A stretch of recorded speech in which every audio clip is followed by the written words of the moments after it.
ചെയ്യുമ്പോൾ കിട്ടുന്ന ആനന്ദമാണ്. ദുശ്ചിതാനന്ദം എന്ന് പറഞ്ഞാൽ മദ്യം കഴിച്ചാൽ കിട്ടുന്ന ആനന്ദം, മയക്കുമരുന്ന് ഉപയോഗിച്ചാൽ കിട്ടുന്ന ആനന്ദം. നമ്മുടെ കുട്ടികളെല്ലാം മദ്യത്തിനും മയക്കുമരുന്നിനും അടിമയാവുന്നത് പാട്ടുപാടുന്ന വീടില്ലാത്തതുകൊണ്ടാണ്, കഥ പറയുന്ന വീടില്ലാത്തതുകൊണ്ടാണ്, കവിത ചൊല്ലുന്ന വീടില്ലാത്തതുകൊണ്ടാണ്, പ്രകൃതിയെ സ്നേഹിക്കുന്ന വീടില്ലാത്തത് കൊണ്ടാണ്.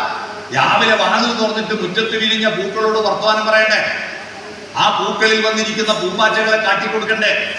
രാവിലെ എണീറ്റിട്ട് മുറ്റത്തൂടെ വരാന്തയിലൂടെ അല്പനേരം നടക്ക് രക്ഷിതാക്കള് കുട്ടികളെ കൂട്ടിയിട്ട്. രാവിലെ തന്നെ ഇസ്രായേലിലെ പട്ടാളക്കാരെ പണി പിന്നിയെടുക്കാം.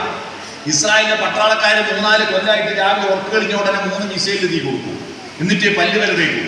നമ്മളെ അമ്മമാര് രാവിലെ ഉറക്ക് കളിഞ്ഞാൽ നേരെ അടുക്കള പോയിട്ട് ടിക്ക് ടിക്ക് ടിക്ക് 3 തീ കൊടുക്കലാണ്. ഏത് ഗ്യാസിന്റെ 3 അടുപ്പ് കത്തിക്കും അല്ലേ? അത് പിന്നെയാക്കാം. നമ്മൾ കുട്ടികളെ കൂട്ടി ഒന്ന് മുറ്റത്തൂടെ നടക്കുക. അവിടെ ഒരു അത്ഭുത പ്രതിഭാസം ഉണ്ടറിയാവോ? അത് ഇവർക്ക് ഭിന്നശേഷിക്കാർക്കും വിശിഷ്ടാംഗർക്കും കാട്ടിക്കൊടുക്കണം. എന്താ പ്രതിഭാസം? 100 കോടി ഉറുപ്പിക ചെലവഴിച്ചാൽ നമുക്ക് ഉണ്ടാക്കാൻ പറ്റാത്ത ഒരു അത്ഭുത പ്രതിഭാസം നിങ്ങളുടെ വീടിന്റെ മുന്നിൽ ഫ്രീ ആയിട്ട് എത്തുന്നുണ്ട്. അതിന്റെ പേര് സുപ്രഭാതം. സുപ്രഭാതം സുപ്രഭാതം സുപ്രഭാതം സുപ്രഭാതം സുപ്രഭാതം. നീലഗിരിയുടെ സഖികളെ ജ്വാലാമുഖികളെ. ആ പാട്ട് കേട്ടിട്ടില്ലേ? പ്രഭാതത്തെ കാട്ടിക്കൊടുക്കും. ജീവിതം രസകരമാണ്.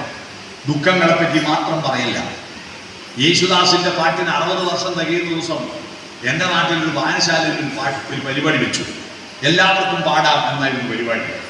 പ്രായമുള്ളവരോടെല്ലാം പറഞ്ഞു, നിങ്ങൾക്കല്ല യേശുദാസിന്റെ പഴയ പാട്ട് പാടണം, യേശുദാസിന്റെ പാട്ടിനെ പറ്റി പ്രസംഗിക്കുകയും വേണം. അപ്പോ ജാനുവരത്തി എന്ന് പറഞ്ഞൊരു പെണ്ണുങ്ങളുണ്ട്. ഓർ പറഞ്ഞു, ഞാനൊന്ന് പറഞ്ഞോട്ടെ മോനെ, എനിക്ക് പാടാൻ പറഞ്ഞൂടാ. പറഞ്ഞോ?